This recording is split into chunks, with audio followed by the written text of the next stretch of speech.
ያንቺ ቁንጅና ከሌሎች ሴቶች ጋር የምታነጻጽሪው የኔ ቆንጆ ስሚኝ፣ አንቺ ተመልከቺው፣ የቢጫ ፍላወር ነሽ። ሌላ ሴት ስትመለከቲ ደግሞ እንደዚህ ቀይ ፍላወር ታያለሽ። ሌላ ሴት ደግሞ አለች ቀይ ፍላወር እንደዚህ፣ ሌላ ደግሞ ቢጫ አለች፣ ሌላ ደግሞ ቀይ አለች፣ ሌላ ቢጫ አለች።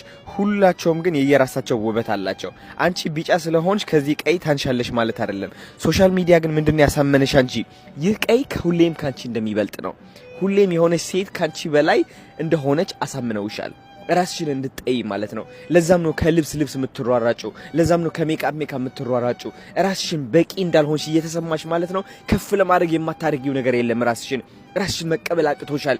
ሜካፕ ብታደርጊ፣ አዲስ ልብስ ብትገዢ፣ ብትዘንጪ፣ አገር ብትቀይሪ፣ ሌላ ሀገር እውነቴን ነው የምልሽ፣ ሌላ ሀገር ውስጥ ብትገቢ፣ በሄድሽባት ሁሉ ትከተልሻለች እሺ ዝቅተኝነት፣ ራስን መጥላት ማለት ነው።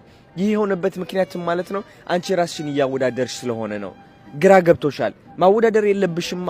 ሶሻል ሚዲያ ግን በዛ ነው አንቺን ብርሽን ውስልስል የሚያደርግብሽ። ራስሽን እንደ ዝቅተኝነት ስታስቢ እንደነሱ ሴቶች ለመምሰል ብለሽ ቢጫ ፍዮሪ ያለሽ ማለት ነው፣ ቢጫ ፍላወር ያለሽ ቀይ ፍላወር ለመምሰል ብለሽ የማታደርጊው ነገር የለም። ኢቭን ቢጫ የሆነሽ እያማረብሽ እያለ አየሽ አንቺ አስተሳሰብ እንዴት እየጎዳሽ እንደሆነ። it doesn't make sense። ራስሽን ተቀበይ።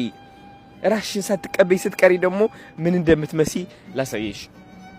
ራስሽን ሳትቀበይ ስትቀሪ ምን እንደምትመሲ ላሳይሽ። ይኸው እንደዚህ ሳር ትሆኛለሽ። አየሽው? ከሁሉም ሴቶች ትመሳሰያለሽ። አንቺ ልዩ የሚያደርግሽ ነገር ምንም የለም። እኔ አሁን አንቺ አትራክት አታደርጊኝም በምንም ተአምር። ሜቢ ሰውነትሽ አይቼ ያው ይችል ታምራለች ምናም ብዬ እቀርብሻለሁ። ከዛ ሳይሽ ግን እንደ ሌሎች ሴቶች አንድ እንደሆንሽ አያለሁኝ። ልዩነት የለሽም። አንቺ የሚያደርግሽ ነገር የለሽም። ገባሽ አይደለ? አንቺ ውበትሽ ማለት ነው ውስጥሽ ነው። ውበትሽ ጸባይሽ ነው። ውበትሽ ፍቅር አሰጣጥሽ ነው። ውበትሽ ሳቂታነትሽ ነው። ውበትሽ ራስሽን ማድነቅሽ ነው። ገባሽ አይደለ? ውበትሽ አንቺ ቆንጆ መሆንሽ ማወቅሽን ነው። አሁን እንዳለሽበት ማለት ነው። እሱ ነው አትራክቲቭ የሚያደርግሽ።